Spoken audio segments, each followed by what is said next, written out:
आप देख रहे हैं श्री हरि कृपा आश्रम चैनल। संस्थापक स्वामी श्री हरि चैतन्य पुरी जी महाराज।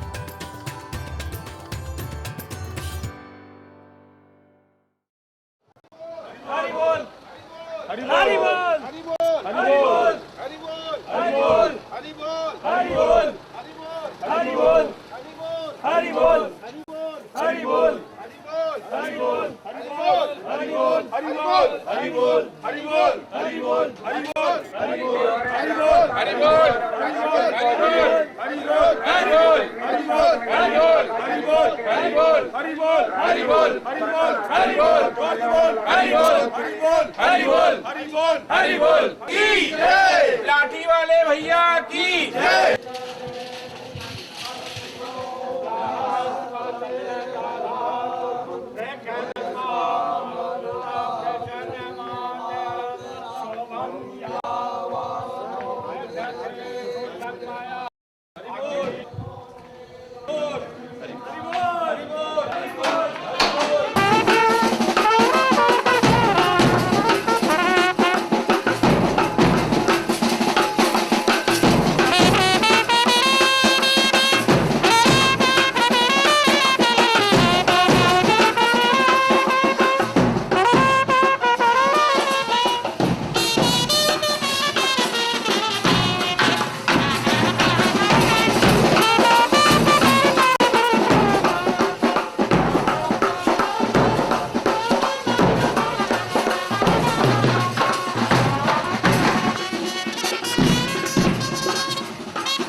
लिए उनका परिचय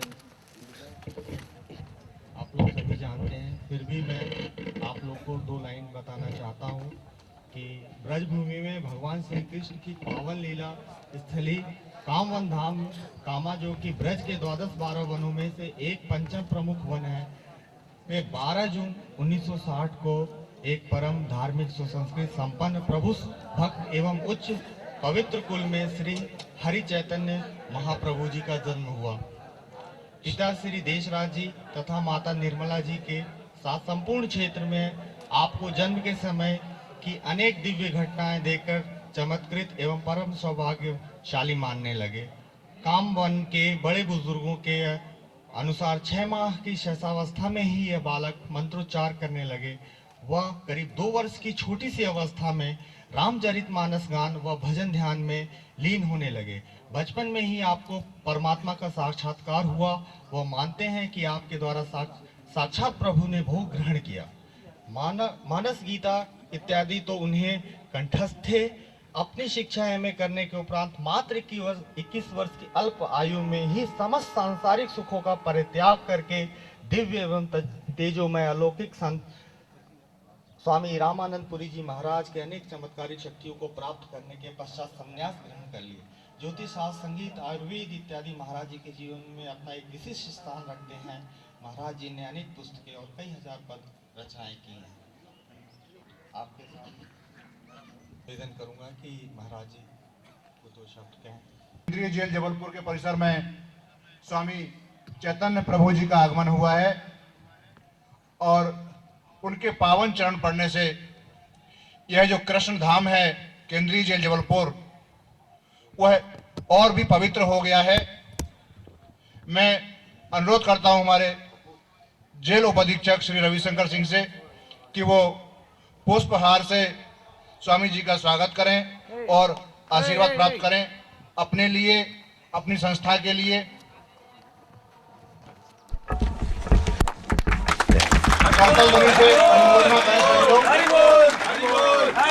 सभी लोग।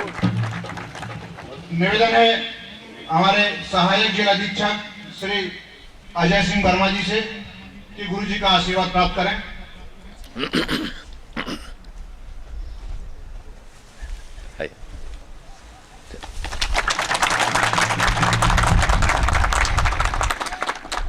शिक्षक श्री अभय वर्मा,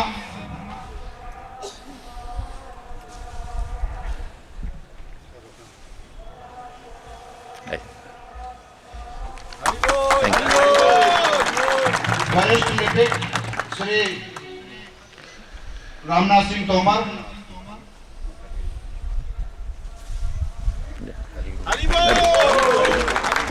प्रमुख मुख्य प्रहरी श्री राम निवास तिवारी,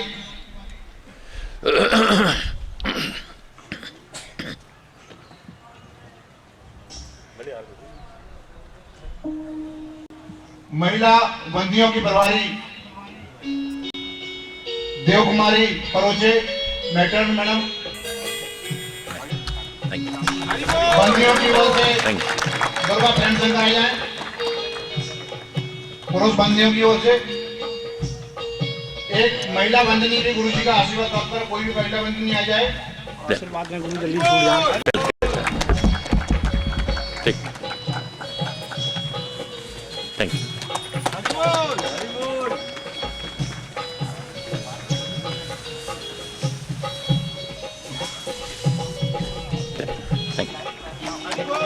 अंत में मैं स्वयं गुरु जी का आशीर्वाद लेके आ रहा हूँ।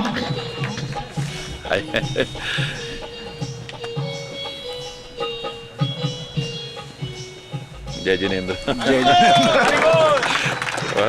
बस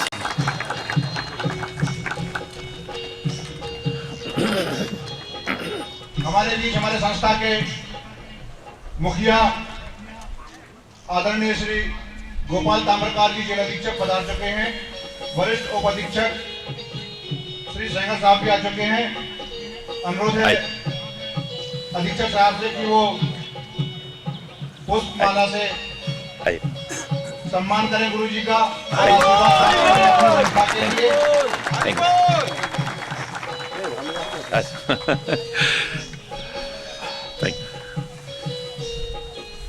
अब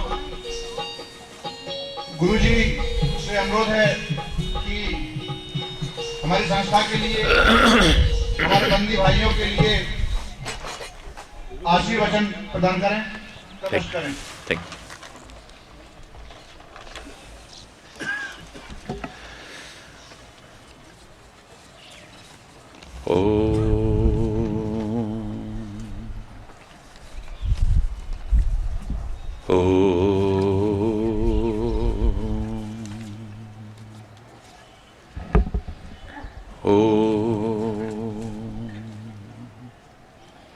सर्वे भवन्तु सुखिनः, सर्वे सन्तु निरामया, सर्वे भद्राणि पश्यन्तु, मा कश्चित् दुःखभाग् भवेत्, मा कश्चित् दुःखभाग् भवेत्। ओम शांति शांति शांति।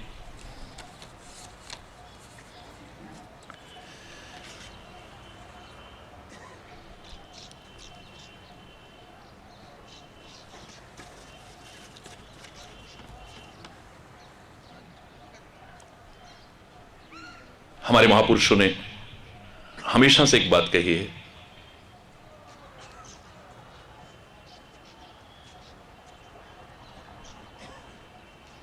कि कर्म का फल अवश्य में भोगना पड़ता है,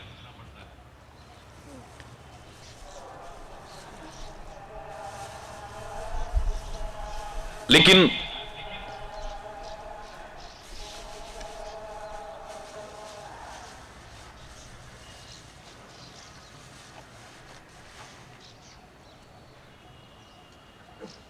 कारागृह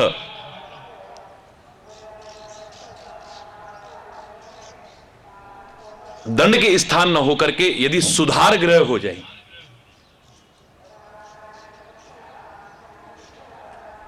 अपराध में निश्चित ही कमी समाज में देखने को मिल सकती है। और मुझे बड़ी प्रसन्नता हुई, इतने व्यस्त कार्यक्रम में से निकल करके आने का भाव यही था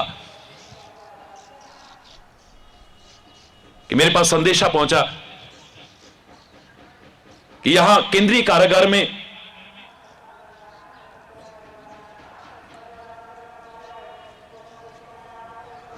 जो विभिन्न अपराधों के कारण सजा भुगत रहे, उनको कुछ ऐसा मार्गदर्शन दिया जाए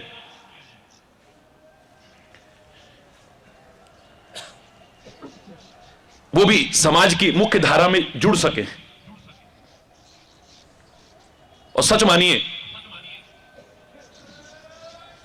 हमारे गोपाल जी का और विभिन्न साथियों का जब यह आग्रह पहुंचा तो विभिन्न व्यस्त कार्यक्रमों में से भी समय निकाल करके मैं आपके बीच में यहां आया हूं, आपसे कोई नफरत करते हुए नहीं, आपको कोई हे दृष्टि से देखते हुए नहीं, आपको कोई घृणा की दृष्टि से देखते हुए नहीं। हमारे महापुरुषों ने हमेशा से कहा है कि पाप से घृणा हो, पापी से घृणा नहीं। यदि पाप दूर हो जाए तो व्यक्ति पापी नहीं है। हमें शराब से नफरत हो सकती है, शराबी से नहीं। शराब अगर दूर हो जाती है, व्यक्ति शराबी नहीं है। हम जुए को दूर करना चाहते हैं, हम जुआरी को दूर नहीं करना चाहते हैं।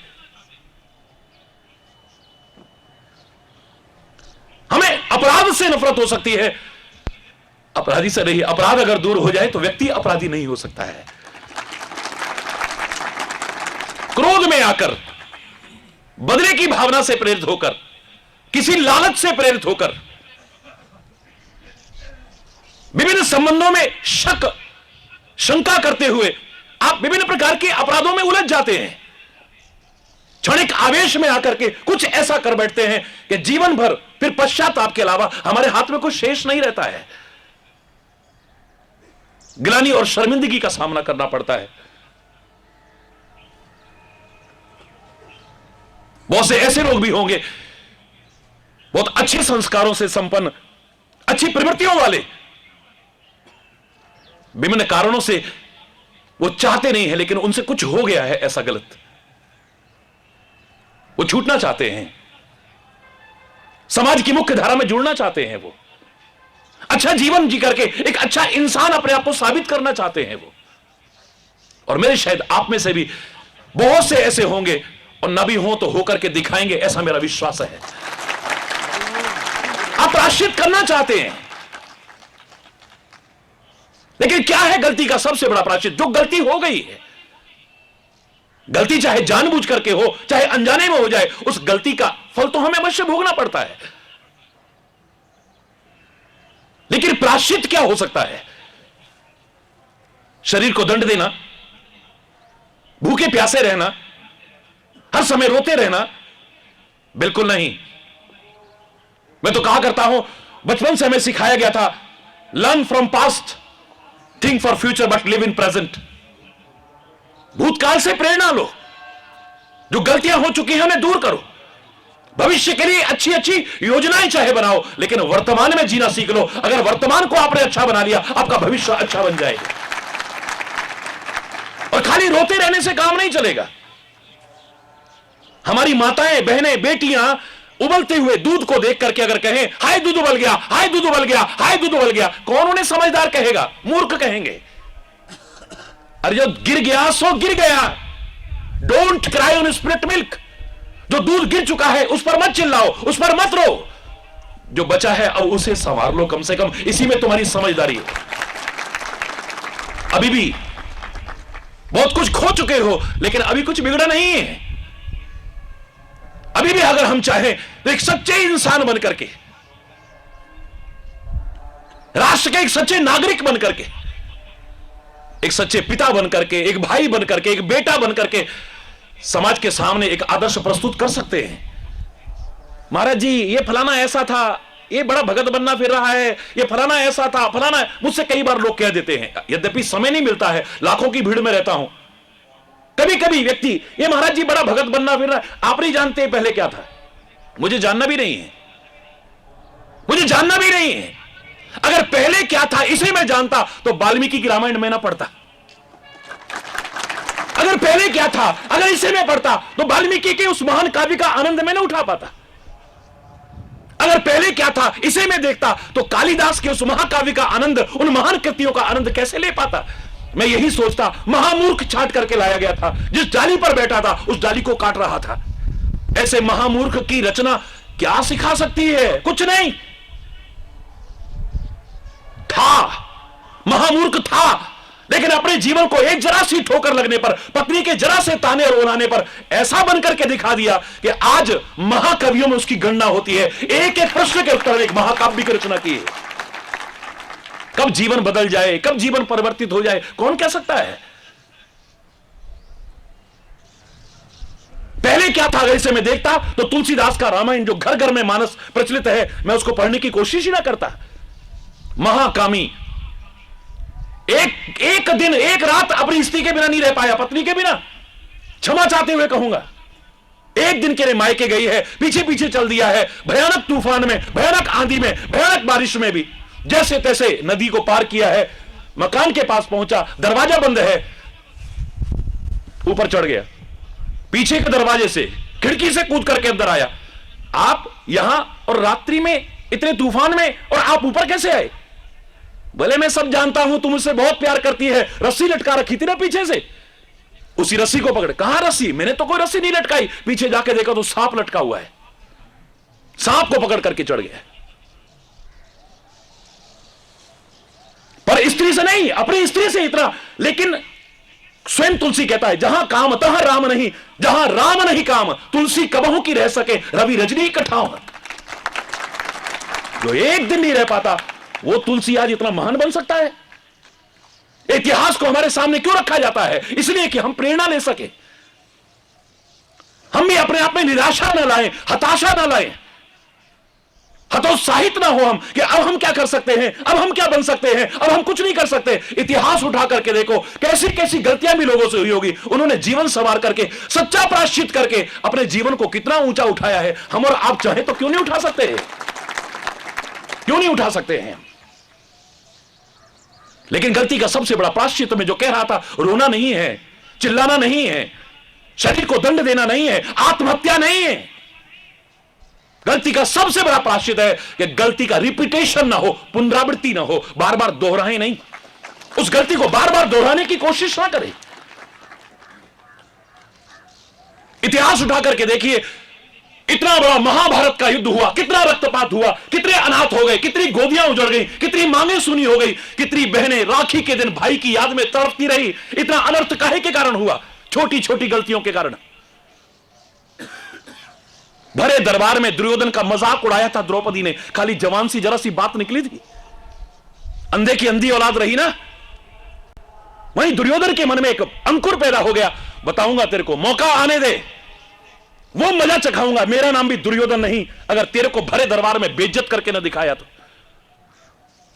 कई बार आंखों से गलती हो जाती है, ये आंखें गलत तरीके से देख लेती हैं, गलत देख लेती हैं और कुछ गलत कर बैठती हैं। कानों से हम कुछ गलत सुन लेते, कान से गलती हो जाती है। महाराजा दशरथ ने कान से सुना, गुड़ुक की आवाज आई, शिकार खेलने गए थे, सोचा हिरण पानी पी रहा होगा, मार दिया, श्रवण कुमार मर गया। अनजाने में हुआ है, लेकिन फल तो भोगना पड़ेगा ना। आग को जानबूझ के छुए तभी नहीं जलाती है, अनजाने में करेंगे तभी आग हम जलाएगी हमको।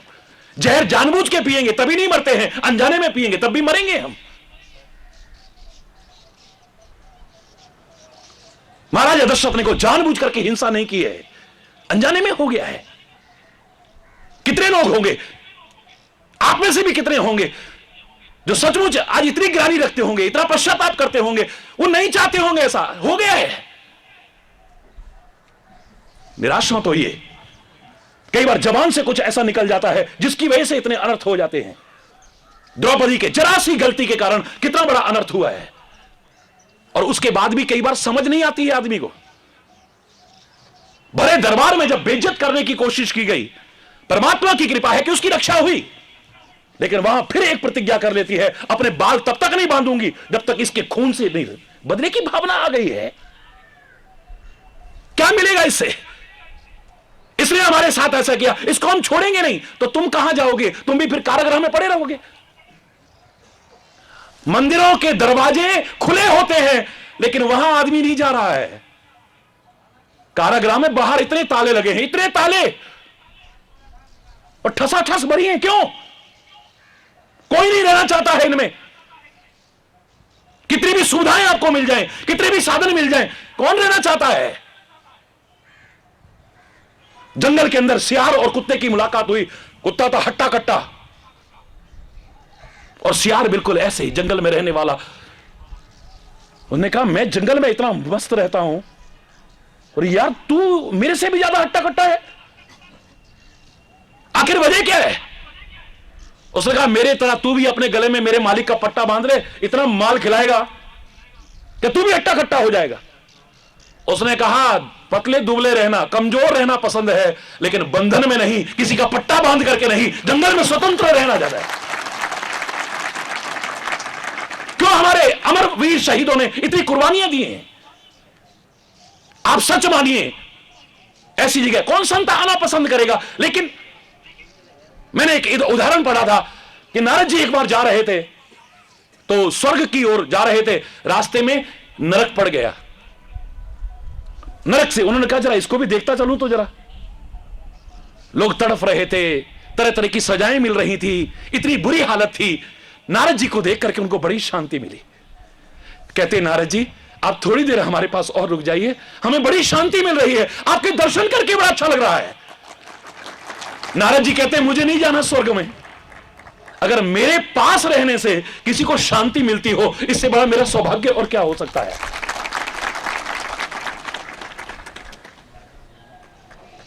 ध्यान से सुनिएगा।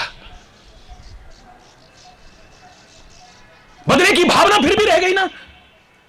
क्या मिलेगा उसके बाद में? इसने मेरे साथ ऐसा, मैं भी ऐसा करके दिखाऊंगा, मजा चखाऊंगा। उसके बाद क्या होगा? तुम्हारा क्या होगा? तुम्हारे परिवार का क्या होगा? कभी सोचा है हमने? अरे क्षमा कायरों का नहीं, वीरों का आभूषण है। कायर क्या क्षमा करेगा? वीर क्षमा कर सकता है। जिसके अंदर शक्ति है, सामर्थ्य है, वो क्षमा करता है। क्षमा कायरों का नहीं, वीरों का आभूषण है। यह मत सोचिए हमको कमजोर समझेंगे अगर हमने माफ कर दिया तो। एक कमजोर आदमी किसी से कहे, किसी ने थप्पड़ मारा, अबे जा यार हमने तेरे को माफ किया। बे तू क्या माफ करेगा? एक और मारा खींच के सड़क। ताकत है, सामर्थ्य है, शक्ति है, और फिर क्षमा करे आदमी, उसको कहते हैं क्षमा। द्रौपदी के मन में फिर एक ऐसा आया कि फिर दूसरी गलती हो गई। क्या परिणाम हुआ उसका? खून की नदियां बह गईं। लेकिन एक दिन आई, तब समझ आई। जब आ जाए समझ, आपको अगर इतिहास की जरा भी जानकारी हो, महाभारत के युद्ध में एक दिन ऐसा आया था कि 5 बच्चों की, द्रौपदी के 5 बेटों की नृशंस हत्या की गई, टुकड़े टुकड़े करके, टुकड़े टुकड़े करके, टुकड़े टुकड़े। किसने की थी? अश्वत्थामा ने। अश्वत्थामा ने द्रौपदी के 5 बच्चों के टुकड़े टुकड़े कर दिए। भीम, युधिष्ठिर, नकुल, सहदेव, अर्जुन सारे मिलकर के गए, भगवान कृष्ण के साथ में गए और युद्ध करके उसे बांध करके ले आए। जकड़ा हुआ है पूरा शरीर, बांध करके ला करके द्रौपदी के चरणों में डाल दिया। महाभारत उठा के देखिए कभी, द्रौपदी के पैरों में ला करके गिरा दिया है। द्रौपदी, तेरा अपराधी तेरे सामने है, एक मां का अपराधी मां के सामने है। तेरे बच्चों के टुकड़े टुकड़े किए हैं इसने, तू भी इसके टुकड़े टुकड़े कर दे। जो तू सजा देना चाहती है इसे दे, ये हिल भी नहीं पाएगा। जो तू करना चाहती है कर। द्रौपदी की आंखों में आंसू आ गए। कहती है इसे खोल दो। हरि बोल, जरा जोर से बोलो। द्रौपदी कहती है इसे खोल दो, खोल दो। इतनी मुश्किल से युद्ध करके हम इसे बांध करके लाए, तुम कहती खोल दो। बोले हां खोल दो इसे। अरे तुम इसे सजा दो। नहीं नहीं नहीं, कायरता पूर्वक सजा मत दो। युद्ध भूमि में लड़ते हुए इसके साथ जो भी हश्र होगा देखा जाएगा, लेकिन यहां पर इसके साथ कुछ नहीं हो सकता है। छोड़ दो इसे, खोलो और छोड़ो इसे। इतनी मुश्किल से पकड़ के लाए हैं द्रौपदी। तुम इसको सजा देने की बजाय ऐसी बात कर रही हो। आज समझ आई है ना, 2 बार गलतियां हो चुकी हैं।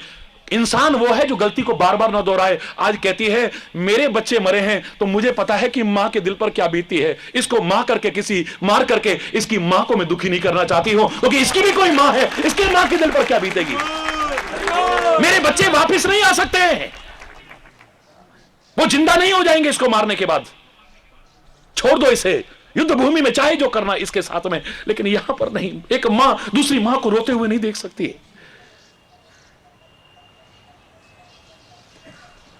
गलती का सबसे बड़ा प्रायश्चित है कि उसकी पुनरावृत्ति ना हो, कभी दोहराने का संकल्प ले लो। मैं कहता हूं, चैलेंज करके कह रहा हूं, यहां का कानून एक समय के बाद आपको माफ करेगा, लेकिन उसका कानून तुम्हें जरूर माफ कर देगा। तुम्हारी आत्मा तुम्हें माफ कर देगी, कभी शांत बैठोगे, धिक्कारेगी नहीं तुम्हें। वो जो तुम्हारी सजा है यहां तो पूरी करनी पड़ेगी, लेकिन परमात्मा के आगे तुम्हें शर्म के मारे सिर नहीं झुकाना पड़ेगा। तुम्हारी आत्मा जब शांति से बैठोगे, धिक्कारेगी नहीं तुम्हें। कोई सच्चा महात्मा तुम्हें धिक्कारेगा नहीं, परमात्मा धिक्कारेगा नहीं तुम्हें।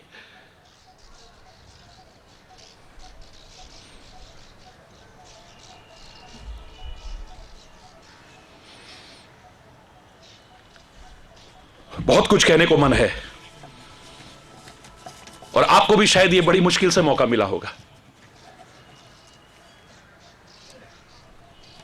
1-2 प्रश्न रखे हैं इन लोगों ने।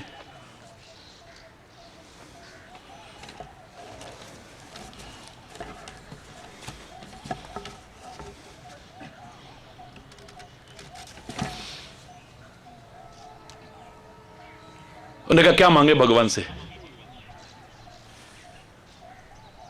किसने कहा होगा, तो लिखा है यहां, बच्चे रखे गए थे अभी यहां, कि कोई कह रहे हैं भगवान से हम क्या मांगे। भगवान से मांगना अच्छा जीवन, अच्छा चरित्र, नैतिकता, राष्ट्रीयता, मानवता, प्यार, एकता, सौहार्द, और ये ना मांगो तो उसी को मांग लेना बस, कि तू मिल जाए हमें। एक राजा को एक बार जन्मदिन पर उसके गुरु महाराज ने कहा, बोले आप सबको उपहार दे रहे हो और सबके उपहार स्वीकार कर रहे हो, आपके कारागृह में भी लोग बंद हैं, वो भी एक इंसान है, वो भी इंसान है, वो भी आपके बच्चे हैं आपके, एक बार उनको भी तो जाकर के देखो। आप देखना, बड़े बड़े प्रोग्राम करके आपको इतना आनंद नहीं आया होगा। एक बार वो जो कारागृह में विभिन्न प्रकार की ग्लानि और पश्चाताप के बीच जी रहे हैं, उनके बीच आप जब जाओगे, जिन्हें कभी आपके दर्शन सुलभ ही नहीं है, आपको क्या मिलेगा। गुरुदेव कहने लगे, राजन मेरे कहने पर एक बार मान लो। अब राजा आए, जैसे ही राजा पहुंचे, सारे बंदीजन बड़े प्रसन्न, हमारे महाराज के हमें दर्शन हो रहे हैं। बड़ी मेहनत से जिन्होंने फूल, मुझे बड़ा अच्छा लगा यहां प्रकृति का बड़ा सुंदर, आप लोग यहां रह करके संतुलन, जब परमात्मा करे आप शीघ्र अपनी सजा को, जो गलतियों से हुई है उसको पूरा करके बाहर निकलें, तो प्रकृति के संतुलन बनाने में बाहर भी इसी प्रकार से, साफ सफाई रखने में इसी प्रकार से, और अनुशासन बनाए रखने में बाहर भी इसी प्रकार से आप सहयोग प्रदान करना। जिन्होंने फूल उगाए थे वो फूल ले आए, जिन्होंने फल के पेड़ लगाए थे उसमें से फल तोड़ के, महाराज हम यहां क्या कर सकते हैं, आपके दर्शन हो गए हमें। बड़े सैनिक रोकने लगे, उन्होंने कहा, राजा ने कहा रोको मत, मेरे गुरुदेव की आज्ञा है, इनको आने दो, मुझे दर्शन करने दो इनको, ये भी मेरी प्रजा है, गलतियां हो गई हैं इनसे, बिल्कुल ठीक है, और उसके दंड भोग रहे हैं, लेकिन इसका तात्पर्य नहीं कि इनको मैं अपने से दूर कर दूं। तो राजा कहने लगे, आज मेरा जन्मदिन है, हे मेरे प्रजाजनों, कह दियो नहीं, हे मेरे प्रजाजनों, राजा कहने लगे तुम्हारे मन में जो आए मांग लो। सच्ची बताना, आप वहां होते तो क्या मांगते?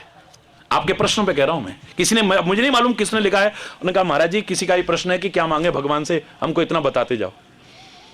यहां पड़े पड़े हम भगवान से प्रार्थना करते हैं तो क्या मांगे। अब देखना ध्यान से, राजा ने कहा जो चाहे मांग लो तुम। एक आया, हमारी कोठरी में ना इतनी जगह नहीं है जितने लोग ठूंस रखे हैं, हमें बड़ी दिक्कत होती है।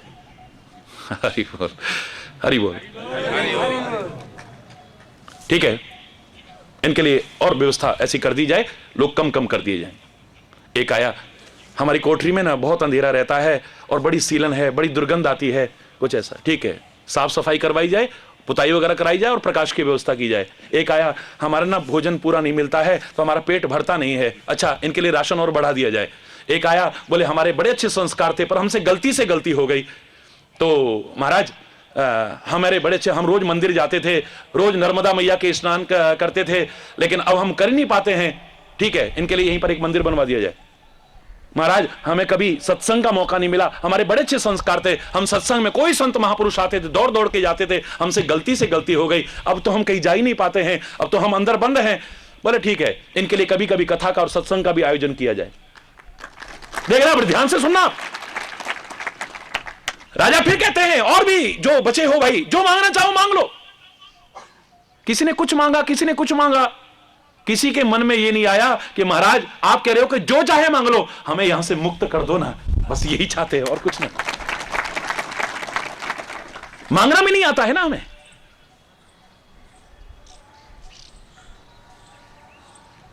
और संयोग से वहां प्रवचन भी यही चल रहा है, जो उसके बीच में प्रसंग आया था, तो मैंने इतना कहा था कि भगवान से अगर कहो ना कि हरि पूछो मुझसे मैं क्या चाहता हूं, मैं तुमसे तुम्हें मांगना चाहता हूं, हरि पूछो मुझसे मैं क्या चाहता हूं, मैं तुमसे तुम्हें मांगना चाहता हूं, हरि पूछो मुझसे। बहुत पहनना पीना खाना दिया है, बहुत घूमने को जमाना दिया है, बहलने का हर एक बहाना दिया है, बहलने का हर एक बहाना दिया है, अब तुमसे ही बहलना चाहता हूँ, अब तुमसे ही बहलना चाहता हूँ, मैं तुमसे तुम्हें मांगना चाहता हूँ, हरि पूछो मुझसे मैं क्या चाहता हूँ, मैं तुमसे तुम्हें मांगना चाहता हूँ, हरि पूछो। मैं ज्यादा नहीं बोल रहा, पूरा भजन नहीं, लेकिन मांगना है तो उससे अच्छा जीवन मांगना, अच्छा भविष्य। और अच्छा भविष्य किसका होगा? जिसका वर्तमान अच्छा होगा। याद रखना, भूतकाल तो जो हो चुका सो हो चुका, अब तुम्हारे हाथ में कुछ नहीं है। जब तक तुम्हारी सजा की अवधि है तब तक तुम्हारे हाथ में अब कुछ भी नहीं है, कुछ नहीं कर सकते हो। हाँ, अच्छा जीवन बनाओगे, अच्छा आचरण, अच्छा स्वभाव, अच्छा जीवन बनाओ तो जिलर साहब भी संस्तुति कर सकते हैं कि बहुत अच्छा इंसान है, इसकी सजा कुछ कम कर दी जाए, होता है ना। बाकी तो भविष्य, घबराओ मत, अभी कुछ नहीं बिगड़ा है। जीवन का अंतिम क्षण भी हमारे जीवन को अच्छा बनाने के लिए बहुत है। निराश मत होइए, हताश मत होइए। ये कैसे हो सकता है? मैं तो छठी क्लास में था तब मेरे को एक बार बहुत प्राइज मिले थे, लेकिन छठी क्लास में एक निबंध प्रतियोगिता का फर्स्ट प्राइज मिला था और निबंध लिखना था, ऐसे लिखना था, ऐसे कंपटीशन में इम्पॉसिबल पर। तो उस जमाने में मैंने लिखा था I + M + possible is equal to impossible. Impossible itself says that I am possible. So nothing is impossible in this world. It may be difficult. लोगों ने 8-8 पन्ने रंगे निबंधों में, मैंने खाली इतना लिखा था I + M + possible is equal to impossible. Impossible की तो स्पेलिंग बता रहे हैं कि I am possible. It may be difficult. कठिन हो सकता है, आपको बहुत कठिनाइयों का सामना करना पड़ सकता है। जब बाहर निकलोगे कई तरह के ताने भी सुनने पड़ सकते हैं, कई तरह के मजाक भी सहन करने पड़ सकते हैं, कई बार की बदनामी भी सहन करनी पड़ सकती है, लेकिन संकल्प जब ले लोगे तुम्हें कोई रोकने की हिम्मत नहीं करेगा। तुम एक अच्छे इंसान बन करके दिखा सकते हो। संकल्प में बहुत ताकत। लोग डिगाने की कोशिश करते हैं, गिराने की कोशिश करते हैं, लेकिन आदमी जब संकल्प लेके चलता है हिमालय की बुलंदियां भी बोनी पड़ जाती हैं। हिमालय की बुलंदियां भी इंसान तेरे आगे बोनी पड़ जाती। तू उन्हें पैरों से रोंद सकता है, एवरेस्ट को रोंद सकता है और उस पर भी झंडा गाड़ के दिखा सकता है। तो संकल्प में वो शक्ति है, वो शक्ति है। आदमी संकल्प ले ले तो क्या नहीं कर सकता है। तो अच्छे, इसलिए हमारे शास्त्रों ने कहा संकल्प की शक्ति बहुत महान है। लेकिन तन में मनः शिव संकल्प मस्तु, मन में अच्छे संकल्प करना, बुरे संकल्प मत करना। जो संकल्प करो तुम पूरा कर सकते हो, इसका तो बर्बाद करके दिखा दूंगा, कर सकते हो तुम। जब नथिंग इज इम्पॉसिबल तो ये क्या मौत से मुश्किल है। इसके खानदान में नाम लेने वाला नहीं छोड़ूंगा। है, कर सकते हो तुम। पुराने जमाने वाले मल्ल युद्ध थोड़ी ना ठो ठो ठो ठो ठो ठो कितनी देर लगती है।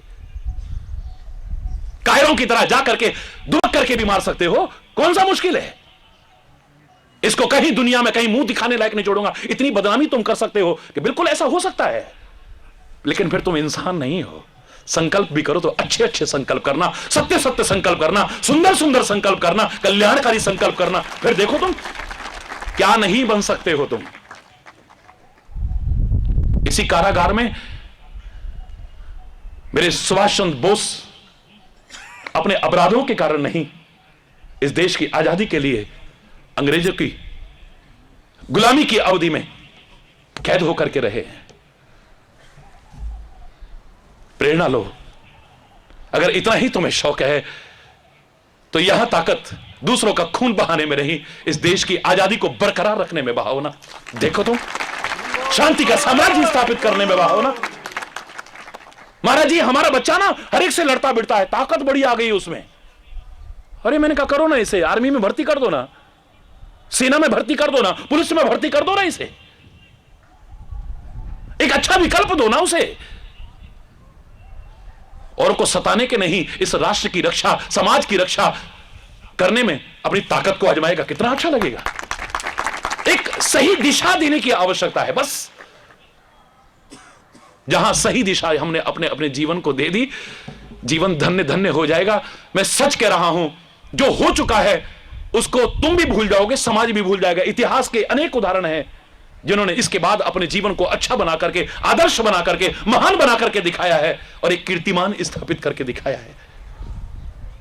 कुछ लोगों की इतनी अच्छाइयां हो जाती हैं, उसके सामने वो बुराइयां ढक जाती हैं, और कुछ लोगों की बुराइयां इतनी हो जाती हैं, उनकी अच्छाइयां भी फिर कुछ नहीं रहती है।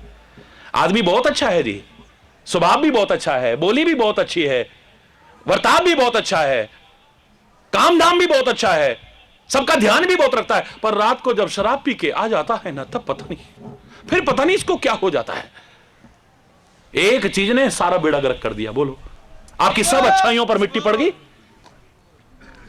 आदमी बहुत अच्छा है, पर जब इसे गुस्सा आ जाता है ना, बस तब फिर अपना पराया नहीं देखता है। ये एक गुस्से की वजह से सब बेकार। इतनी अच्छाइयां थी आपके अंदर, अपनी अच्छाइयों को उजागर करो। रामायण में बड़े प्यारे शब्द हैं, सुमति कुमति सबके उर रही, नाथ पुराण निगम अस कहीं, जहां सुमति तहां संपत्ति नाना, जहां कुमति तहां विपत्ति निधाना। सुमति और कुमति, अच्छे और बुरे संस्कार सबके अंदर है, कोई भी ऐसा नहीं है। गुलाब का पौधा बड़ा प्यारा है, बड़ा प्यारा फूल है, पर कांटे वहां भी हैं। अच्छाइयां बुराइयां सब में है, कोई नहीं है ऐसा जिसमें कोई खाली अच्छाइयां अच्छाइयां हो, खाली बुराइयां ही बुराइयां हो।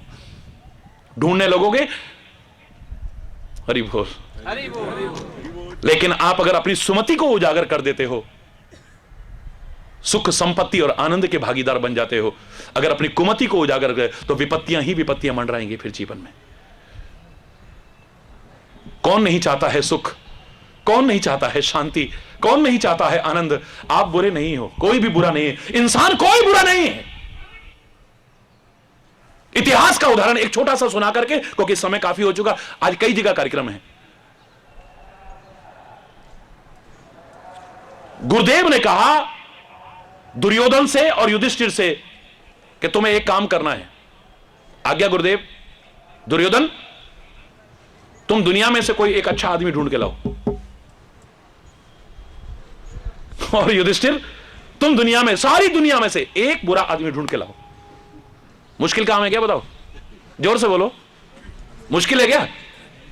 अरे सारी दुनिया में घूम आए, आखिर में खाली हाथ लौटे दोनों। आप कह रहे हो बड़ा सरल है, पर इतना सरल नहीं है। गुरुदेव ने कहा कहो भाई, सारी दुनिया में घूम आए? बोले हाँ गुरुदेव। दुर्योधन इधर आओ, कहां है जो मैंने कहा था लेके आओ? बोले गुरुदेव आपने यही तो कहा था ना, कोई अच्छा आदमी ढूंढ के लाओ। हमने कहा दुनिया में तो क्या होंगे, किसी संत महापुरुष के पास चलते हैं, कोई भगत भगत कहलाते हैं उनके पास चलते हैं, वो तो अच्छे ही होंगे, लेकिन जब उनके पास कहीं गलत आदमी ढूंढ के ना ले जाएं और गुरुदेव कहनी इसमें तो ये बुराई है, उनके पास रहने लग गए हम। जब उनको भी करीब से देखा ना कोई कोई बुराई हमें उनमें भी नजर आ गई। हरि बोल, जोर से बोलो ना। दुर्योधन कहता है आपने कहा अच्छा आदमी ढूंढ के लाना, कहीं मैं गलत आदमी ना ले जाऊं, इसलिए मैंने उनको बहुत करीब से देखना शुरू किया, और जब देखा तो मुझे तो उनमें भी कोई ना कोई बुराई नजर आ गई। जब बुराई की दृष्टि से देखोगे तो भगवान राम को भी, मर्यादा पुरुषोत्तम श्री राम को भी सामने खड़ा कर दिया जाए, लोग यही कह देते हैं लो काय के मर्यादा पुरुषोत्तम थे, बाली को छुप के मार दिया। काहे के मर्यादा पुरुषोत्तम थे, गर्भवती सीता को जंगलों में भटकने को छोड़ दिया। काहे के मर्यादा पुरुषोत्तम, कमियां ढूंढो तो कहां से नहीं निकल आएंगी। दुर्योधन कहता है मुझे तो कोई आदमी ऐसा नजर नहीं आया महाराज जिसमें कोई ना कोई बुराई ना हो, इसलिए कोई अच्छा आदमी नजर ही नहीं आया, इसलिए खाली हाथ लौटाया मैं। अच्छा तो युधिष्ठिर तुम खाली हाथ क्यों आए हो, तुम्हारे साथ वो आदमी कहां है? बोले गुरुदेव आपने ये कहा था कोई बुरा आदमी ढूंढ के लाओ। मैं सारी दुनिया में घूमा, जिनको लोग दुष्ट कहते थे, नीच कहते थे, पापी कहते थे, कुकर्मी कहते थे, अधर्मी कहते थे, हत्यारा कहते थे, मैं उनके पास गया सीधे। इनकी जैसा बुरा कौन हो सकता है, लेकिन गलत आदमी ना ले जाऊं, इनको जरा अच्छी तरह देख तो लूं। और महाराज सच बता रहा हूं, जब उनको भी मैंने बड़े प्यार से और करीब से देखा ना, मुझे उनमें भी कोई ना कोई अच्छाई नजर आ गई। भीखा भूखा कोई नहीं, सबकी गठरी लाल, कोई ऐसा नहीं है जिसमें कोई ना कोई अच्छाई ना हो। आप में से कितने आप में कोई ना कोई अच्छाइयां छुपी हुई हैं, बस उजागर करने की आवश्यकता है। शायद इसीलिए महापुरुषों ने किसी से नफरत नहीं की है। पाप से नफरत की होगी, पापी से नहीं की है। अपराध को दूर करने की कोशिश की होगी, अपराधी को नहीं, उसको। और इसलिए मैं कह रहा हूं कि आपके संस्कार देख के मुझे, वैसे भी संस्कार धानी है ये तो, सच मानिए। जब मैं कल चर्चा कर रहा था, वहां पर प्रेस वार्ता हो रही थी, तो जितना मीडिया था सारा का सारा बैठा, उनके लिए कुर्सियां लगी, नहीं नहीं नहीं हमें महाराज जी के चरणों में बैठना है। सांसद आए, महापौर आए, फलाने आए, डिकाने आए, को मंत्री कल पता नहीं कौन कौन थे, माल्यार्पण करके जब उनसे कहा गया कि आपके लिए आसन लगाए, बोले नहीं नहीं हमें तो सामने बैठ करके महाराज जी के दर्शन, अभी तो टीवी पे देखते थे, आज सामने देखना है, इनको करीब से देखना है। और जब यहां आए तो आपके जेल अधीक्षक जेलर साहब और उनके सारे साथियों का मैं तो संस्कार देख के हैरान हूं। मैंने खुद कहा, मैंने कहा नहीं, एक यहां की व्यवस्था का एक मर्यादा होती है कि आप यहां बैठिए। बोले नहीं, मुझे तो चरणों में बैठने दीजिए, इससे बड़ी बात और क्या हो सकती है। ऐसे लोग आपको यहां पर मेरे शायद इससे अच्छा और सुधारने के लिए संस्कार और कोई नहीं मुझे नजर नहीं आ रहा है। बस इस प्रयास को सफल करना। आपको अधिकांश लोगों को शायद जानकारी ना हो, क्योंकि अब पता नहीं कब से आप यहां हैं, जो बाहर रहते हो टीवी पर 12-13 चैनलों में सारा दिन किसी ना किसी चैनल पर देखोगे तो आपको महाराज जी नजर आ जाएंगे। 20 करोड़ लोग जुड़े हैं विश्व के। मैं इस योग्य नहीं हूं, लेकिन परमात्मा की कृपा से इस वाणी को बड़ा सम्मान देते हैं लोग। राष्ट्रपति से लेकर, राष्ट्रपति भवन से लेकर रिक्शे वाले के घर तक जाता हूं मैं, अभी तक इतना प्यार, इतनी श्रद्धा, इतनी भावना। लेकिन अगर जानकारी लेना चाहोगे, 10 लाख लोग तो शराब छोड़ चुके हैं, नशे की प्रवृत्ति को छोड़ करके अच्छा जीवन जी रहे हैं।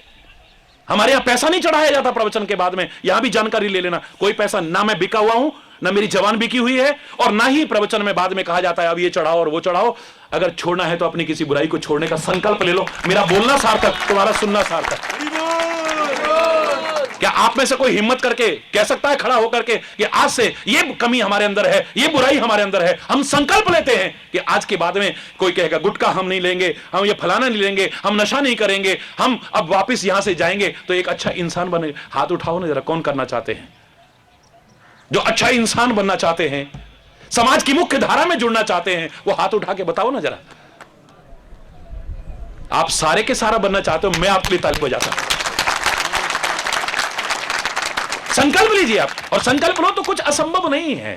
इट मे बी डिफिकल्ट, कठिन हो सकता है, कठिनाई तो आएगी थोड़ी। समाज ने किसको कभी समझा है और किसको माफ किया है? चर्चा माफी की करेंगे, लेकिन कोई नहीं करता है। स्वयं ही आगे बढ़ना है, बाधाओं को पार करते हुए, कठिनाइयों को पार करते हुए। परीक्षाओं को पार करते हुए, मुसीबतों को पार करते हुए बस डिगना नहीं है अच्छाई से, इंसानियत से, राष्ट्रीयता से, नैतिकता से, मानवता से, और यही सबके अंदर आए। गणतंत्र दिवस की भी आप सभी को बहुत बहुत हार्दिक शुभकामना, बहुत बहुत हार्दिक बधाई। और हमारे राष्ट्र का तिरंगा हमेशा लहराता रहे, इसकी आन बान और शान बनी रहे, हम सब उसको बढ़ाने में सहायक हों, उसको कोई घटाने वाला ना हो। बस इसी शुभकामनाओं के साथ अगर कोई गलत शब्द निकला हो उसके लिए क्षमा चाहता हुआ, समय अभाव के कारण ना चाहते हुए भी अपनी वाणी को विराम देता हूं। धन्यवाद, बहुत बहुत धन्यवाद। अगर चाहो तो मेरे साथ एक प्रार्थना कर सकते हो सारे मिलके, चाहोगे? लेकिन मजा तब आएगा जब सारे बोलेंगे। हम इतनी शक्ति हमें दे न दाता, मन का विश्वास कमजोर होना। इतनी शक्ति हमें दे न दाता, मन का विश्वास कमजोर होना।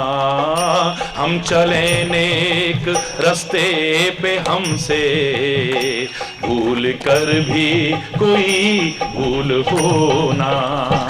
इतनी शक्ति हमें दे न दाता, मन का विश्वास कमजोर।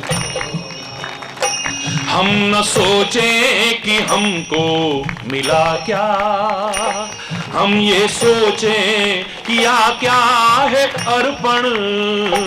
हम न सोचें कि हमको, सारे बोलिए, हम ये सोचें किया क्या है अर्पण। फूल खुशियों के बांटे सभी को, सबका जीवन ही बन जाए मधुबन। फूल खुशियों के बांटे सभी को, सबका जीवन ही बन जाए मधुबन। अपनी करुणा का जल तू बहा दे, कर दे पावन हर एक मन का कोना।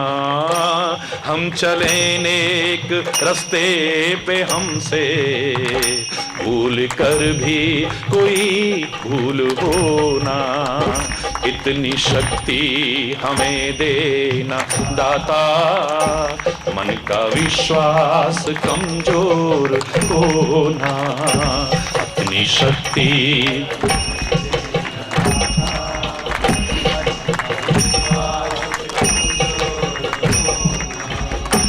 हर तरफ जुल्म है, बेबसी है, सहमा सहमा सा हर आदमी है। हर तरफ जुल्म है, बेबसी है, सहमा सहमा सा हर आदमी है। पाप का बोझ बढ़ता ही जाए, जाने कैसे ये धरती थमी है। बोझ ममता का अगर तू उठा ले, तेरी रचना का भी अंत होना।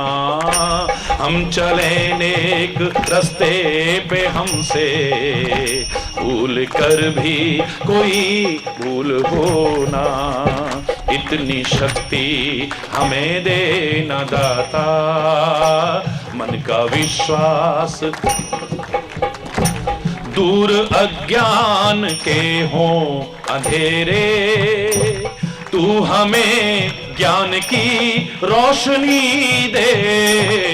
दूर अज्ञान के हों अंधेरे, तू हमें ज्ञान की रोशनी दे। हर बुराई से बच के रहें हम, जितनी भी दे भली जिंदगी दे। वैर होना किसी का किसी से, भावना मन में बदलेगी होना। हम चले नेक रास्ते पे, हमसे भूल कर भी कोई भूल होना। इतनी शक्ति हमें देना दाता, मन का विश्वास कमजोर, विश्वास कमजोर, विश्वास कमजोर होना। हरि बोल, जरा जोर से बोलिए, हरि बोल। भारत माता की, भारत माता की, भारत माता की जय हिंद, जय हिंद, जय हिंद। धन्यवाद, बहुत बहुत धन्यवाद। हाँ बिल्कुल सुनेंगे बेटा, बस समय का थोड़ा ध्यान रखना है ना। के द्वारा एक भजन प्रस्तुत किया जा रहा है।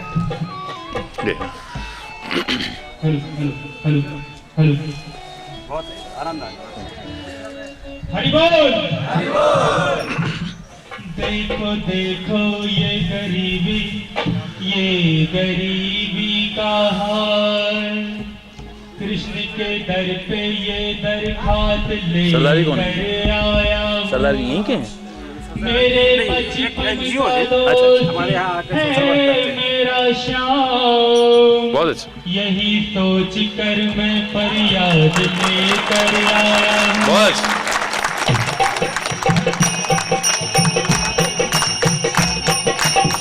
अरे गौर पालो कन्हैया से कह दो, अरे गौर पालो कन्हैया से कह दो कि मिलने को दाम। बहुत अच्छे।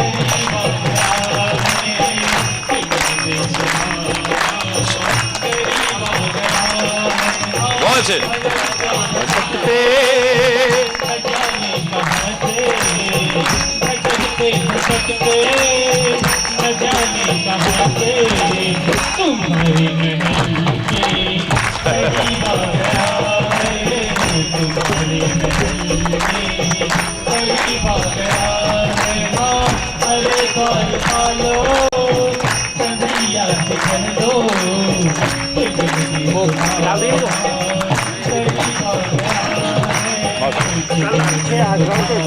जी जी गणतंत्र दिवस का अवसर है तो शासन ने बहुत लोगों की माफी दी है, लगभग 70 लोग का छूट है कल। अच्छे इनको मालूम है? अभी नहीं पता, सबको नहीं पता, इनको ये नहीं पता कौन छूट रहा है। आज भाई कल कितनी तो खुशखबरी सुना दो इनको कि 70 छूट रहे हैं भाई। अभी बता।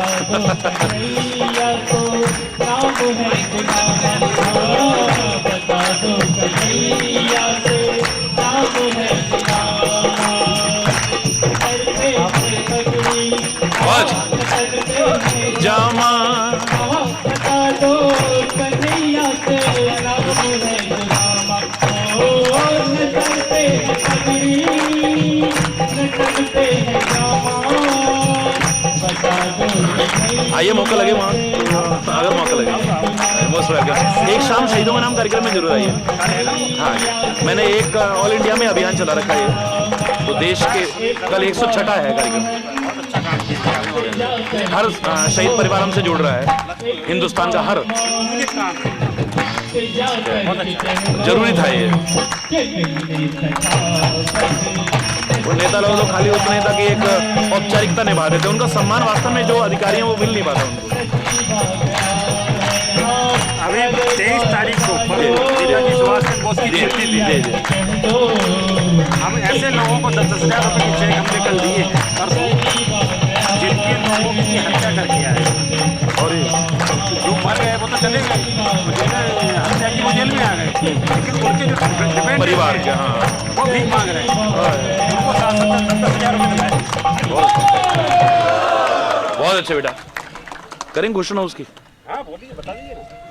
देखिए सरकार ने बहुत सुविधाएं आपको दी हैं और बहुत प्रयास कर रहे हैं एक, और लेकिन फिर भी मैं आपसे यही कामना करूंगा कि आप शीघ्र अपनी सजा को पूर्ण करके आप बाहर आए, एक अच्छा जीवन जी सकें, आप लोग सुखी जीवन जी सकें, परिवार के साथ आप रह सकें। और जैसा मैं कह रहा था तो जेलर साहब ने अभी चर्चा की है, कल गणतंत्र दिवस के अवसर पर आप में से 70 लोगों को, हरि बोल, अब कौन है ये बाद में आपको सूचना मिलेगी, लेकिन 70 लोगों की रिहाई का ये खुशखबरी आपको मिल जाए।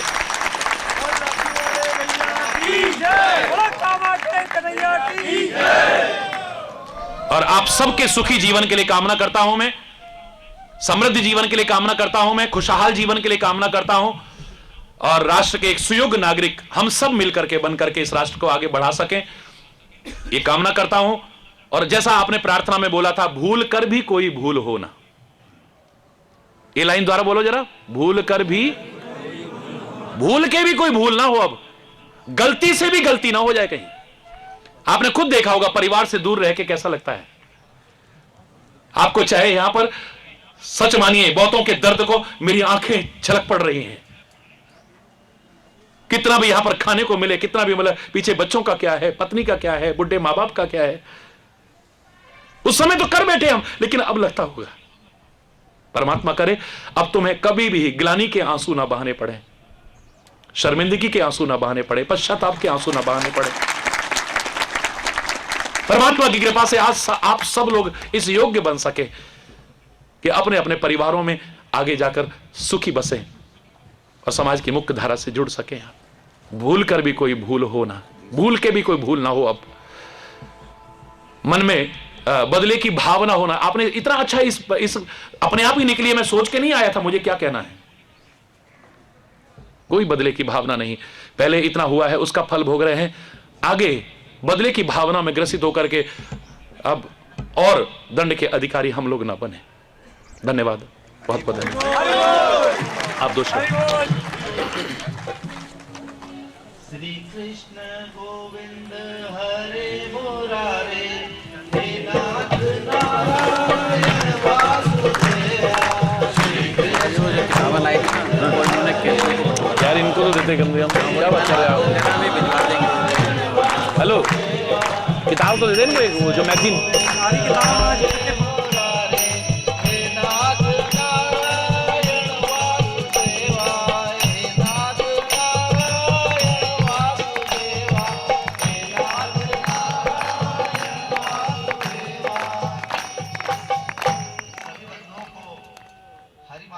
संस्थान की ओर से।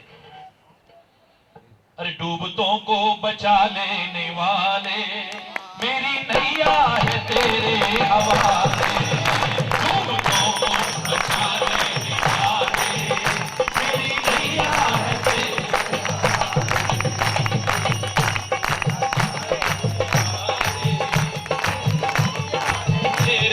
हवाले। ओ डूबतों को बचा लेने वाले, मेरी नैया है तेरे हवाले, मेरी नैया है तेरे हवाले। डूबतों को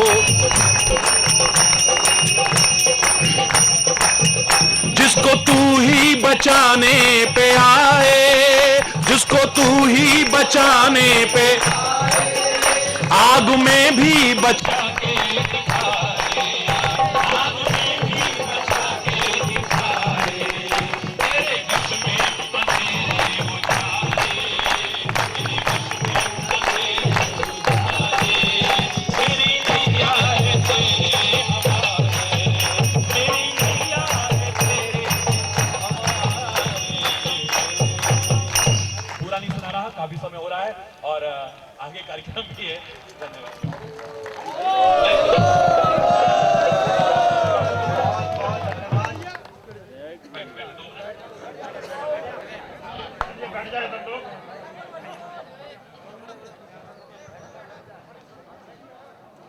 नेताजी सुभाष चंद्र बोस जैसे जेल जबलपुर में पधारे हुए इस देश के ही नहीं पूरे विश्व में जिन्हें लोग जानते हैं, श्री हरि चैतन्य महाप्रभु जी महाराज। इस नगर का सौभाग्य है कि उन्होंने 3 दिन का समय जबलपुर संस्कारधानी को दिया, और उससे बड़ा सौभाग्य हमारा है। मैं अपनी पत्नी के साथ आपके प्रवचन टीवी पे भी सुनता हूँ और आज भी सुनने जाऊँगा, लेकिन ये सामने जो लोग बैठे हैं ये नहीं जा पाते। स्वामी जी से मैंने आग्रह किया, उन्होंने हमारे आग्रह को स्वीकार किया। आज उनका जो उद्बोधन था, उनका जो प्रवचन था, बहुत ओजस्वी, बहुत तार्किक और दिल को छू लेने वाला था। मुझे पूरा विश्वास है कि हमारे बंदी भाई उसको केवल शब्दों के रूप में नहीं लेंगे, बल्कि उसके भाव को समझ के अपने जीवन में उतारने का प्रयास करेंगे।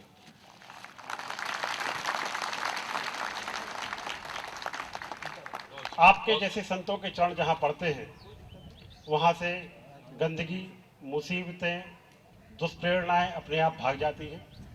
कारागार एक वो भूमि है जो भगवान कृष्ण की जन्मभूमि कहलाती है। मेरा अपना मानना है कि दुनिया भले ही इसको अच्छी निगाह से नहीं देखती है, लोगों का ऐसा मानना है समाज में कि यहाँ पर रहने वाले लोग अपराधी होते हैं, ये घृणा के पात्र हैं। लेकिन मैं स्वामी जी को बताना चाहूँगा, मेरा नाम गोपाल है और 22 वर्ष से इस कारागार में हूँ। मैं आज ये धन्य मानता हूँ अपने जीवन को कि अगर मैं IAS होता, IPS होता तो शायद वो काम समाज के लिए नहीं कर पाता जो इस पद पे रह के कर पा रहा है। स्वामी जी, ये वो स्थान है जहां हमारे ही परिवार के कुछ ऐसे सदस्य आ जाते हैं जो किसी गलत आदत के कारण या किसी गलत संगत के कारण अपने जीवन से भटक जाते हैं। उन भटकों को रास्ते पे लाने का बहुत चुनौतीपूर्ण कार्य ईश्वर ने हमको दिया है। आप जैसे संतों का आशीर्वाद बहुत आवश्यक है। मैं आपका ऋणी रहूंगा पूरे जीवन भर। आपने आके न केवल इनको बल्कि मुझे भी प्रेरणा दी है। मैं एक बार पुनः स्वामी जी के प्रति अपने श्रद्धा सुमन अर्पित करता हूँ और यहाँ सुनील शर्मा जी और उनकी पूरी संस्था के प्रति आभार व्यक्त करता हूँ। जय हिंद, जय भारत।